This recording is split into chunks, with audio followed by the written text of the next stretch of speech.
Hello guys, in this video we'll be doing unboxing and test of this Parkside Inverter wire welder, which I recently bought for a project that I'm doing, a camper van.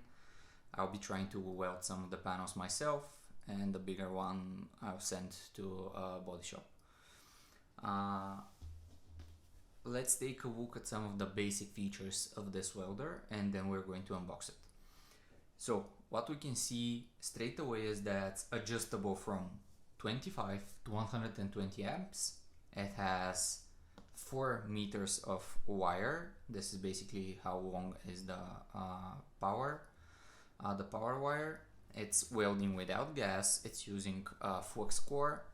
It has thermal control, which means that after some time of welding, instead of overheating, the device is going to turn itself off until it cools off.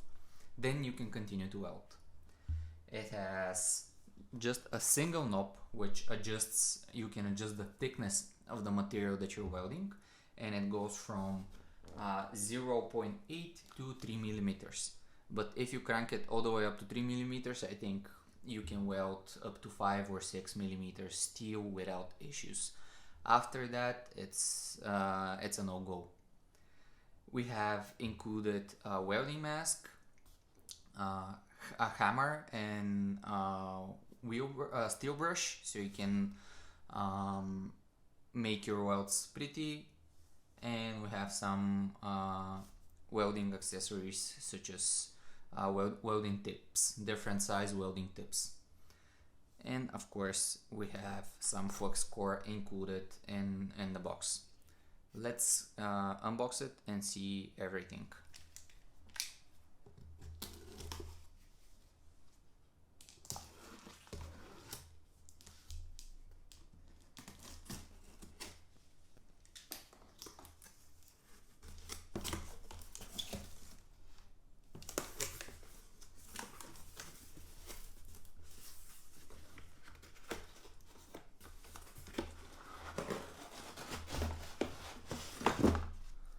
The welding mask, which will have to be assembled. We have the carrying strap, which goes on top of the welding device. I'll put those on the side for now. The welding cord. This is the power wire, and we have a removable welding cord, which this is actually really nice because you can buy an aftermarket one which will be way better than this one. As you can see in the side of my hand, it's really a small clamp, which it's not going to make good contact with the steel you're welding. If you have a bigger one with more maybe better material, and it's going to improve your welding by far.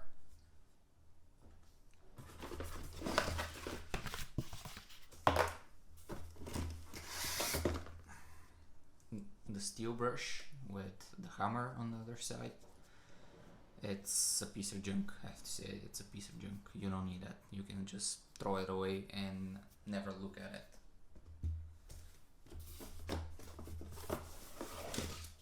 The handle for the welding helm, and this will be your protective film which you put in the front. Let's try to assemble it and see how it works. This should be the back side. You just slide it in.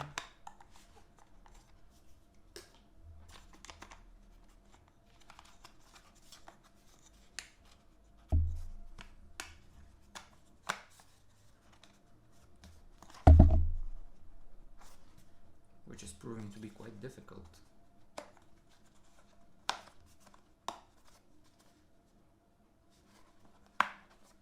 But there we go. And then the handle.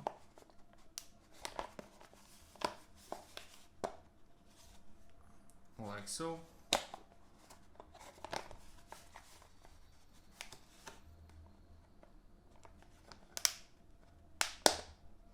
It's making some popping noise, so this is also a piece of junk.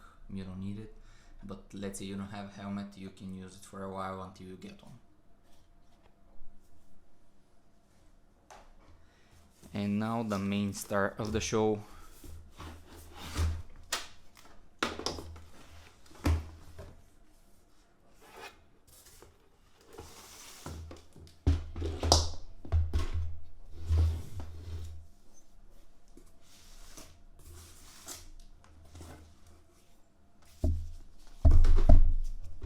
The welding handle, it already has an installed welding tip, which I think it's a 0.8 millimeters, but we're going to check in a minute. Quite hefty instructions. You can see how thick the book is. It's basically something that I'm going to invest the time to read because I have no experience whatsoever welding. This is my first welding machine. I have never welded before, and this will be the perfect example how easy it is for beginners to start welding.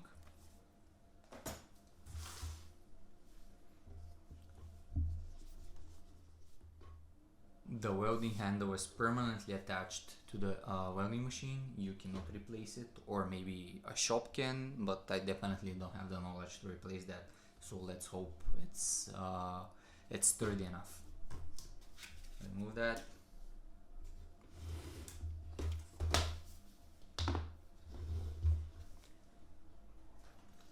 Here on the top we can do our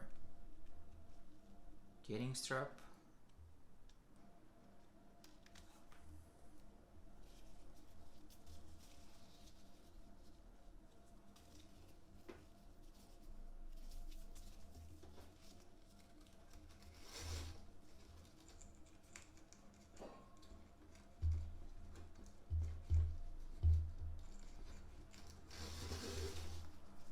Just like so.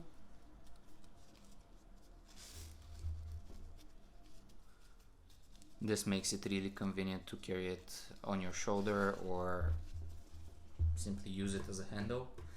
The device is not heavy at all. Usually those flux core welders weigh about between 10 and 15 kilos. This one weighs only 5 kilos, which is really a plus for me because I don't have a garage that I work in, and I have to basically carry it everywhere I go with me. So imagine carrying 10-15 kilos welder instead of just 5 kilos. This is because it's inverter. It's not a standard one, and I hope this is a plus, not a con, but we'll see in the future how it holds up. The side door is located here.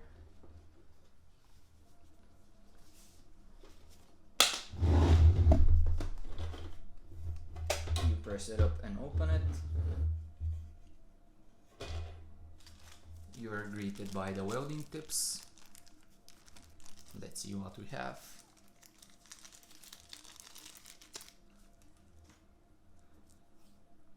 We have a 0.8 welding tip.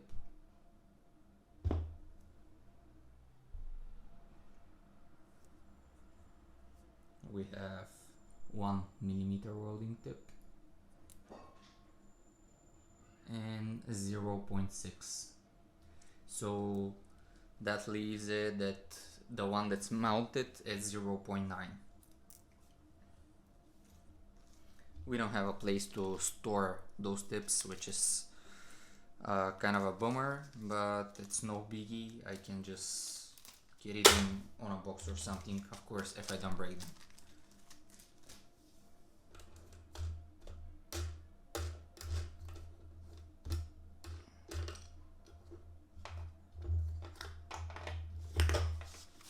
Of course, the welding wire.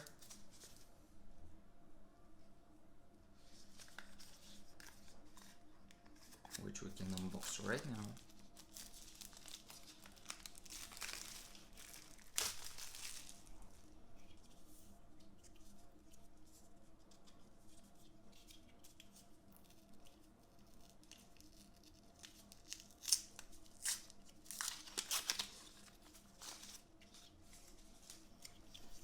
The welding wire is half a kilogram, and it's with thickness of 0.9 millimeters. So what needs to happen is we need to undo the wire here, like so.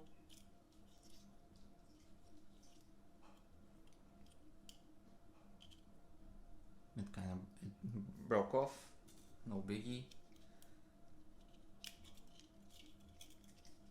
Cut it so we can have a straight edge, and then feed it into the machine, into the welding machine. We're going to do that in a bit.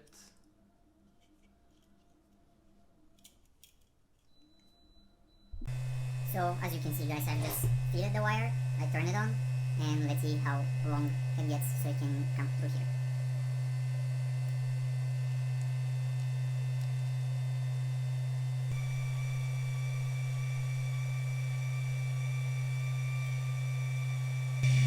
And guys, it took a bit longer to feed the cable because later down the road I realized that I had feeded the cable incorrectly. It had a ripple in it, which basically slowed down the process. So what I had to do in order to fix it was remove the entire row with cable wire and add it again. In the end, I got it fixed and there were no issues with that. The cable was feeding properly into the handle. Also, in another video, I'm going to show you how it actually welds. Please keep in mind that I'm not a professional welder and do not judge the results. See you in the next video where I'll be showing you some welding